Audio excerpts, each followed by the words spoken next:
সুপ্রিয় দর্শক, সূরা ইসরার ৮২ নম্বর আয়াতে আল্লাহ তাআলা ইরশাদ করেছেন, ওয়া নুনাজ্জিলু মিনাল কুরআনি মা হুয়া শিফাউন ওয়া রাহমাতুল লিল মুমিনিন। যার অর্থ হলো, আমি কোরআনে কারীমের এমন সব আয়াতসমূহ, সূরাসমূহ নাজিল করি যার মাঝে রয়েছে ঈমানদারদের জন্য আরোগ্য লাভের মাধ্যম এবং তাদের জন্য রহমত তথা আল্লাহর পক্ষ থেকে করুণা। আয়াতের ব্যাখ্যা মুফাসসিরদের অনেকেই বলেছেন, এখানে আল্লাহ রাব্বুল আলামিন আত্মিক রোগসমূহ থেকে আরোগ্য লাভের মাধ্যমের কথা বুঝিয়েছেন, অর্থাৎ কোরআনের প্রেসক্রিপশনকে অনুসরণ করার মাধ্যমে মানুষ প্রকৃত মানুষে পরিণত হয়, মানবীয় গুণাবলী অর্জন করে মানুষ আল্লাহ রাব্বুল আলামিনের প্রিয় পাত্রে পরিণত হয়। এর ব্যাখ্যা অনেক মুফাসসিররা এও বলেছেন যে এর মাধ্যমে আল্লাহ রাব্বুল আলামিন আত্মিক রোগসমূহ থেকে মুক্তির পাশাপাশি শারীরিক যে রোগসমূহ আছে সেগুলো থেকেও মুক্তির পথ আল্লাহ রাব্বুল আলামিন আমাদেরকে বাতলে দেন। সেগুলোকে আবিষ্কার করে খুঁজে বের করে যথাযথভাবে আমল করার মাধ্যমে উপকৃত হওয়াটাই হলো আমাদের জন্য মূল বিষয়। আজ আমরা কোরআনে কারীমের এমন একটি সূরা আপনাদের সঙ্গে শেয়ার করতে চাই যে সূরার অপর নামই হলো সূরাতুশ শিফা বা আরোগ্য লাভের সূরা। আর সেই সূরা হলো আমাদের সকলেরই অতি পরিচিত সূরাতুল ফাতিহা।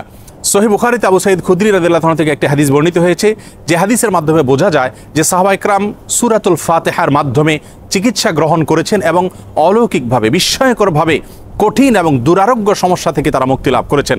তখন নবী করিম সাল্লাল্লাহু আলাইহি ওয়াসাল্লাম বিষয়টি জানতে পারার পর তাকে বলেছিলেন, ওমা ইউদরিকা আন্নাহা রুকিয়া, তুমি কিভাবে জানলে যে সূরা ফাতিহা এটি রুকিয়া বা সকল রোগ থেকে শেফার একটি মাধ্যম?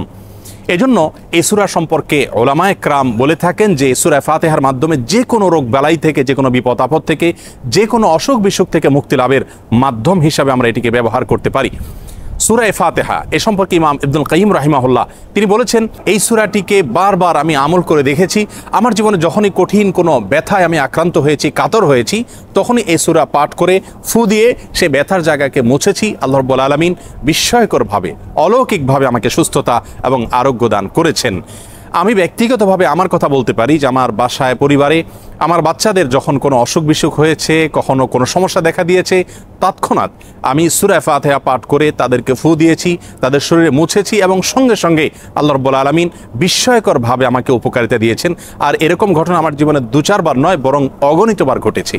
এজন্য সূরা ফাতিহা এটিকে যদি কেউ যথাযথভাবে আমল করতে পারেন, সে আস্থা এবং বিশ্বাস আল্লাহ তাআলার প্রতি থাকে, তাহলে সেক্ষেত্রে অবশ্যই এর মাধ্যমে যে কোনো দুরারোগ্য ব্যাধি থেকে পর্যন্ত আমরা আরোগ্য লাভের মাধ্যম হিসাবে এটিকে ব্যবহার করতে পারি।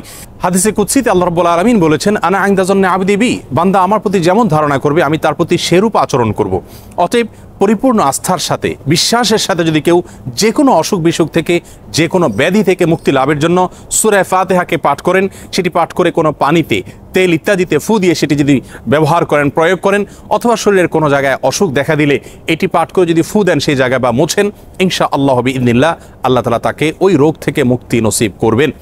এবং এটি হাজারো লাখো উলামায়ে কেরাম এবং ঈমানদারদের পরীক্ষিত একটি আমল। আমরা এই আমলটি যে কেউ করতে পারি। আমরা অনেকে মনে করি এই সমস্ত সূরার মাধ্যমে আরোগ্য লাভের জন্য বোধহয় কোনো মুত্তাকি পরহেজগার মানুষ দিয়ে এগুলো পাঠ করাতে হয়। মূলত আমরা যে কোনো মুসলমানই এটিকে আমল করতে পারি এবং এর মাধ্যমে আরোগ্য লাভের চেষ্টা করতে পারি। আল্লাহ রাব্বুল আলামিন আমাদের সকলকে কোরআনে কারীমকে সব দিক থেকে আমাদের অনুকরণীয়, অনুসরণীয় গ্রন্থ হিসাবে গ্রহণ করার তৌফিক দান করুন। কোরআনে কারীমের সকল প্রেসক্রিপশনগুলো মেনে আমাদের জীবনকে আলোকিত করার তৌফিক দান করুন এবং কোরআন থেকে শেফা গ্রহণ করে আরোগ্য লাভ করে আল্লাহ তাআলার প্রতি আমাদের ঈমানকে আরও বৃদ্ধি করার তৌফিক দান করুন। আসসালামু আলাইকুম ওয়া রাহমাতুল্লাহি ওয়া বারাকাতুহু।